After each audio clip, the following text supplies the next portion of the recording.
This is very simple. The question of whether abortion should or should not be legal in the United States is not a religious question, as pro-abortion activists like to claim. It's not about Supreme Court precedent. It's not about the patriarchy. It's not even about women's rights. It's just science. And it starts with the question, when does a human life begin?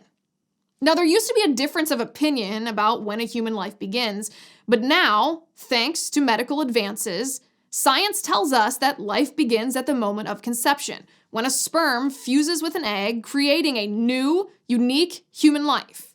Again, this is a scientific belief, and we now have proof.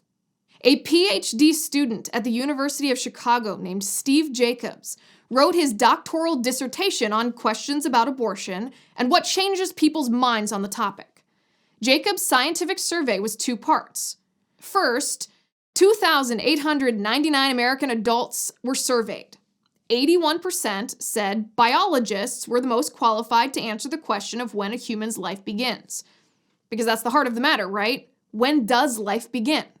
83% of pro-choice people said support for legal abortion would decrease if it becomes common knowledge that fetuses are biological humans at fertilization. And only 23% of pro-choice people think that a fetus is a biological human person from fertilization or conception. Second, Jacobs surveyed 5,502 academic biologists around the world and asked them the question, when does a human life begin? 95% of biologists answered, life begins at conception. That's 5,212 out of 5,502. The other 5% of biologists around the world, they sent messages like this. These are real answers. Is this study funded by Trump and the KKK? Sure hope you aren't an effing Christian. I believe it's a horribly manipulative survey and its end is to support the religious patriarchal abuse of women's rights that have gone on for far too long. End quote. So scientists agree nearly universally that a human life begins at the moment of conception. You might hear pro-abortion activists try to dehumanize that unborn baby by calling her a fetus or an embryo, insinuating that a fetus is not fully human yet, but that is unscientific too. There is no other moment in a pregnancy besides conception where a baby transforms from not a baby to a baby. Fetus, an embryo, or just stages of human development, like newborn, infant, toddler, child, adolescent, adult, geriatric, etc.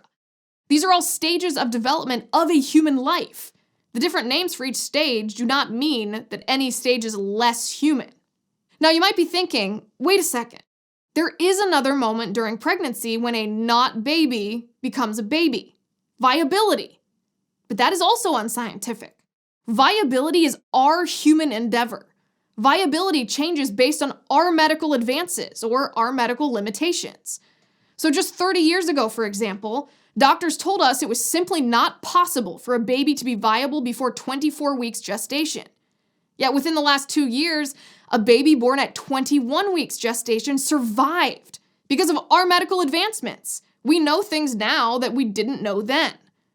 But the baby born at 21 weeks was a human baby. She wasn't not a human just because she was born before the technical threshold of viability. Therefore, viability is our medical marker for what we can do to help babies survive outside the womb.